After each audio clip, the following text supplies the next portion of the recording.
कभी सोचा है कि 1980 के दशक में पंजाब में जो फसलें सोना उगा रही थीं, वही फसलें बिहार या महाराष्ट्र के कुछ हिस्सों में क्यों उतना अच्छा प्रदर्शन नहीं कर पा रही थीं? इसका जवाब एक बहुत बड़े आइडिया में छिपा था कि पूरे देश को एक ही लाठी से नहीं हाँका जा सकता। और यहीं से भारत की कृषि को बेहतर ढंग से समझने की हमारी आज की गहरी पड़ताल शुरू होती है। बिल्कुल। आज हम इसी कहानी की परतों को खोलेंगे। हमारे पास कुछ नोट्स और रिसर्च है जो बताते हैं कि कैसे भारत ने अपनी जमीन को बेहतर समझकर अपनी खेती को स्मार्ट बनाना सीखा। हम देखेंगे कि ये कृषि जलवायु और कृषि पारिस्थितिकी योजना आखिर है क्या, ये सिस्टम कौन चलाता है और इसका जमीनी स्तर पर क्या मतलब है। ये सिर्फ बीपीएससी या सिविल सेवा की तैयारी करने वालों के लिए ही नहीं, बल्कि हर उस व्यक्ति के लिए है जो ये समझना चाहता है कि हमारी थाली में जो अनाज आता है वो किन जटिल योजनाओं से होकर गुजरता है। बिल्कुल सही कहा आपने।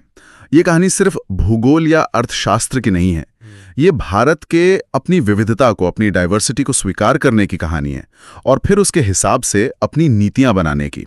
अच्छा, ये समझने की कहानी है कि एक किसान को सिर्फ ये बताना काफी नहीं है कि क्या उगाना है, बल्कि ये भी जरूरी है कि कैसे और क्यों उगाना है, और ये सब उस किसान की अपनी जमीन, पानी और मौसम के हिसाब से होना चाहिए। तो इस विशाल काम की शुरुआत हुई कहाँ से?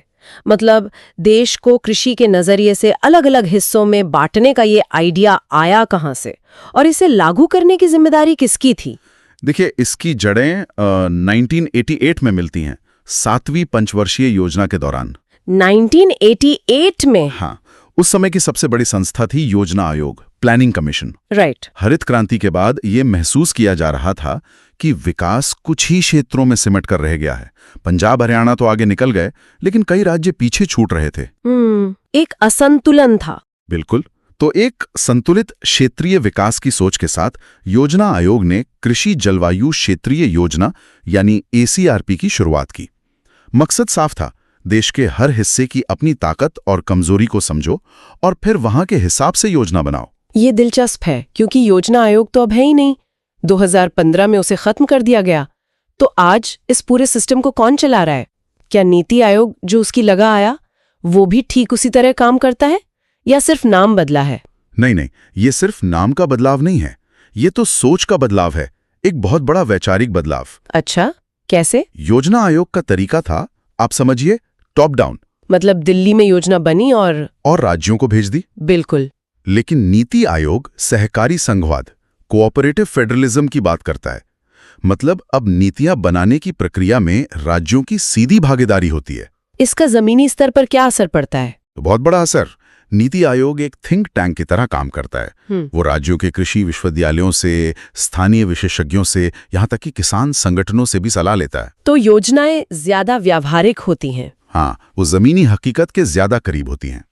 हाँ, एक बात जो नहीं बदली है वो ये कि पहले योजना आयोग और अब नीति आयोग दोनों के अध्यक्ष भारत के प्रधानमंत्री होते हैं। अच्छा। तो रणनीतिक दिशा अभी भी शीर्ष स्तर से ही तय होती है। ठीक है, तो हमें ये तो समझ आ गया कि इस काम को कौन सी संस्था देख रही है। अब आते हैं सबसे बड़े सवाल पर, कैसे?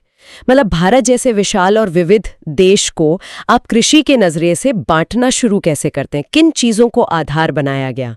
देखिए, इसका जो मूल सिद्धांत था वो था एकरूपता खोजना, होमोजेनिटी। एकरूपता? हाँ, ऐसे इलाके ढूंढना जहां खेती से जुड़ी बुनियादी चीजें काफी हद तक एक जैसी हों।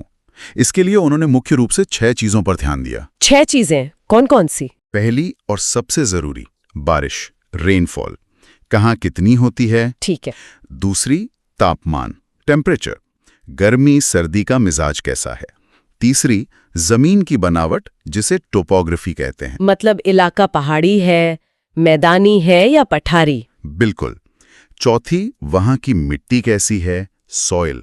पांचवी, पानी के स्रोत क्या हैं, वाटर रिसोर्सेस, नदियां हैं, नहरें हैं या सिर्फ भूजल पर निर्भरता है। और आखिरी, वहां की मौजूदा फसल प्रणाली क्या है, क्रॉपिंग सिस्टम, यानी किसान पारंपरिक रूप से क्या उगाते आ रहे हैं। इन 6 चीजों को मिलाकर एक कृषि जलवायु क्षेत्र या एग्रो क्लाइमेटिक जोन ACZ की परिभाषा तैयार की गई। तो इसका ये हुआ कि एक ACZ के अंदर मौसम, मिट्टी और पानी की स्थिति लगभग एक जैसी होगी, जिससे वहां के लिए एक जैसी योजना बनाई जा सके। एग्जैक्टली यही इसका कोर आइडिया था। एक रूपता का मतलब है कि उस पूरे क्षेत्र के किसान लगभग एक जैसी चुनौतियों और मौकों का सामना कर रहे हैं। यहीं पर मैं थोड़ी कंफ्यूज हो जाती हूँ। मैंने जो सोर्सेज देखे हैं उनमें 2 अलग-अलग संख्याएं मिलती हैं। कहीं लिखा है कि भारत में 15 कृषि जलवायु क्षेत्र हैं और कहीं लिखा है 131। ये दोनों आंकड़े सही कैसे हो सकते हैं? हाँ, आपका सवाल बिल्कुल जायज है और ये इस योजना के सबसे दिलचस्प पहलुओं में से एक है। मजे की बात यह है कि दोनों ही संख्याएं सही हैं। दोनों सही हैं? कैसे? बस उनके देखने का नजरिया अलग-अलग है। इसे आप गूगल मैप्स की तरह समझ सकती हैं। Google maps? वो कैसे? जब आप गूगल मैप्स पर पूरे भारत को देखती हैं तो आपको सिर्फ बड़े-बड़े राज्य और शहर दिखते हैं, है ना? ये है माइक्रोव्यू। अच्छा। योजना आयोग ने यही किया। उन्होंने बड़े पैमाने पर राष्ट्रीय नीति बनाने और संसाधनों के आवंटन के लिए देश को 15 बड़े-बड़े कृषि जलवायु क्षेत्रों में बांटा। ये देश का एक मोटा-मोटा कृषि नक्शा था। समझ गई। और 131 वाला आंकड़ा फिर? वो है जूम इन करने वाला व्यू, माइक्रोव्यू। हमारे कृषि वैज्ञानिक मतलब ICAR और नार्प जैसे संस्थानों के लोग जो सीधे खेतों और किसानों के साथ काम करते हैं। हाँ। उन्होंने कहा रुकिए, हमें और ज्यादा बारीकी से देखने की जरूरत है। उन्होंने देश को 131 छोटे-छोटे हिस्सों में बांटा ताकि हर ब्लॉक या जिले के स्तर पर एक अलग और सटीक योजना बन सके। अच्छा, तो ये ज्यादा डिटेल था। हाँ, ये जमीनी हकीकत के ज्यादा करीब था। लेकिन 1 मिनट रुकिए, 131 ये बहुत ज्यादा नहीं है क्या? इतने सारे क्षेत्रों के लिए अलग-अलग योजनाएं बनाना और उन्हें लागू करना मतलब व्यावहारिक रूप से संभव है? कहीं ये सब सिर्फ सरकारी कागजों पर ही तो नहीं रह गया? ये एक बहुत ही महत्वपूर्ण सवाल है। हाँ, 131 क्षेत्रों का प्रबंधन करना एक बड़ी चुनौती है, लेकिन इसका फायदा सोचिए। एक कृषि वैज्ञानिक के लिए जो किसी खास ब्लॉक के किसानों को सलाह देना चाहता है कि उन्हें धान की कौन सी किस्म लगानी चाहिए या मक्के की कौन सी, उसके लिए ये 131 क्षेत्रों वाला नक्शा सोने की खान जैसा है। सही बात है। ये एक ही योजना सब पर फिट हो जाएगी वाले विचार से पूरी तरह दूर जाने का एक प्रयास था। इससे आप हर छोटे क्षेत्र की अपनी अनूठी जरूरतों पर ध्यान दे पाते हैं। चलिए, इसे और बेहतर तरीके से समझने के लिए एक उदाहरण लेते हैं। किसी एक क्षेत्र को जूम इन करके देखते हैं। पार गंगा मैदानी क्षेत्र, ट्रांस गैंगेटिक प्लेन जोन, जिसका जिक्र अक्सर होता है। ये तो हरित क्रांति का दिल रहा है। बिल्कुल, ये क्षेत्र एक बेहतरीन केस स्टडी है। इसमें पंजाब, हरियाणा, दिल्ली, चंडीगढ़ और राजस्थान का गंगानगर जिला आता है। अब अगर हम इसके आंकड़ों को देखें तो एक तरफ सफलता की एक शानदार कहानी दिखती है। देश का सबसे ज्यादा सिंचित क्षेत्र यही है, सबसे ज्यादा शुद्ध बोया गया क्षेत्र भी यही है। फसल गहनता भी तो यहाँ बहुत ज्यादा है। हाँ, फसल गहनता यानी एक ही खेत से साल में ज्यादा से ज्यादा फसलें लेना, उसमें भी यह क्षेत्र अव्वल है। इन सब की वजह से यहाँ उत्पादकता बहुत ज्यादा है, जिसने भारत को खाद्य सुरक्षा दी। ये तो हुई सफलता की कहानी। लेकिन जैसा कि कहते हैं, हर सिक्के का एक दूसरा पहलू भी होता है। और वो दूसरा पहलू अब बहुत गंभीर चिंता का विषय बन गया है। अच्छा। आंकड़े ये भी बताते हैं कि यहाँ भूजल का उपयोग देश में सबसे ज्यादा है। हाँ। हरित क्रांति की सफलता पानी पर आधारित थी और हमने जमीन से अंधाधुंध पानी निकाला। मुझे याद है, मैं एक बार पंजाब के किसान से बात कर रहा था। उन्होंने कहा कि उनके दादाजी के जमाने में कुआं 30 फीट पर था, उनके पिताजी के समय में 80 फीट पर, और अब उन्हें 150 फीट से भी ज्यादा गहरा बोरवेल खोदना पड़ता है। ओह, ये तो बहुत चिंताजनक है। यही है वो भूजल की समस्या जिसकी हम बात कर रहे हैं। आंकड़े एक बात है, लेकिन ये कहानी असलियत बयां करती है। तो ये ACZ विश्लेषण हमें एक ही समय में सफलता और उसके पीछे छिपी चुनौती दोनों को दिखाता है। वाह, ये वाकई एक सोचने पर मजबूर करने वाली बात है।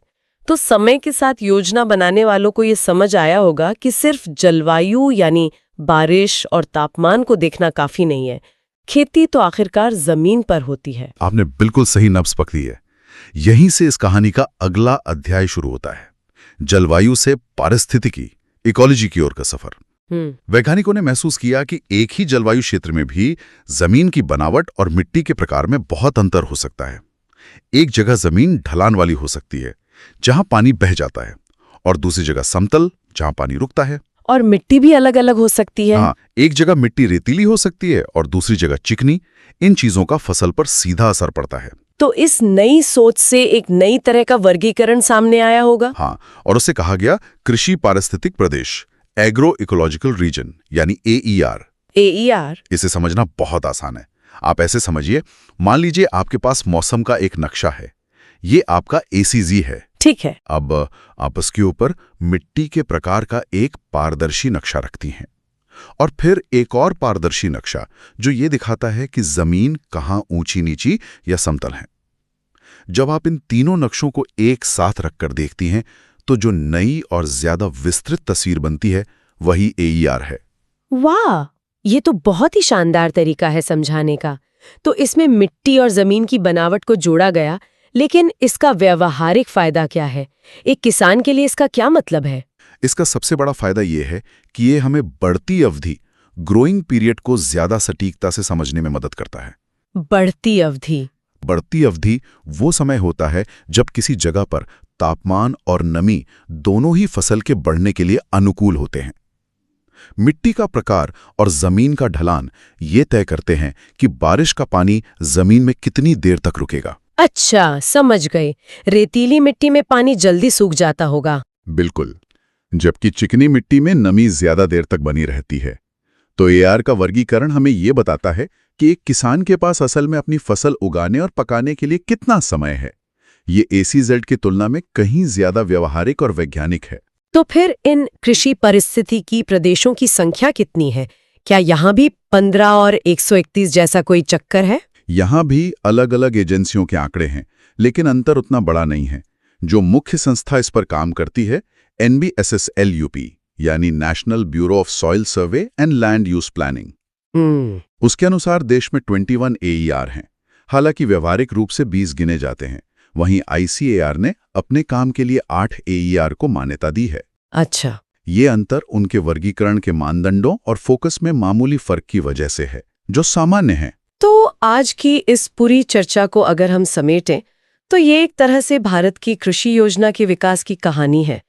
एक सामान्य आइडिया से शुरू होकर एक बहुत ही बारीक और वैज्ञानिक सिस्टम तक पहुंचना। बिल्कुल, हमने एक ऐसी प्रणाली से शुरुआत की जो सिर्फ जलवायु पर आधारित थी, ACZ, और फिर हम एक ऐसी प्रणाली तक पहुंचे जो जलवायु के साथ साथ मिट्टी और जमीन की बनावट को भी ध्यान में रखती है, AER, क्योंकि आखिरकार खेती इन्हीं पर निर्भर करती है। तो अगर श्रोताओं को आज की चर्चा से कुछ मुख्य बातें याद रखनी हो तो वो क्या होंगी? मेरे हिसाब से 4 मुख्य बातें हैं। पहली, इस पूरी योजना की शुरुआत 1988 में हुई थी, जिसका लक्ष्य था संतुलित क्षेत्रीय विकास। ठीक है। दूसरी, आज इस रणनीति का नेतृत्व नीति आयोग करता है, जो राज्यों के साथ मिलकर काम करता है। तीसरा, सबसे महत्वपूर्ण अंतर, जलवायु क्षेत्र का फोकस बारिश और तापमान पर है, जबकि पारिस्थितिक क्षेत्र इसमें मिट्टी और जमीन की बनावट को भी जोड़ता है, जो उसे ज्यादा उपयोगी बनाता है। हाँ, और चौथी, पार गंगा मैदान का उदाहरण, जो हमें याद दिलाता है कि हर सफलता की एक कीमत होती है और हमें विकास और स्थिरता के बीच संतुलन बनाना होगा। बहुत खूब। ये वाकई एक गहरी और जानकारी से भरपूर चर्चा रही। जाते जाते मैं श्रोताओं के लिए एक सवाल छोड़ना चाहूंगा। हमने देखा कि हमारी कृषि योजना जलवायु से पारिस्थितिकी तक विकसित हुई। आज हम जलवायु परिवर्तन, लगातार घटते भूजल और मिट्टी के स्वास्थ्य में गिरावट जैसी नई और बड़ी चुनौतियों का सामना कर रहे हैं। तो आपका सवाल ये है कि भविष्य में क्या होगा? हाँ, इन नई चुनौतियों को देखते हुए भविष्य में इन कृषि योजना क्षेत्रों को कैसे विकसित करने की जरूरत होगी?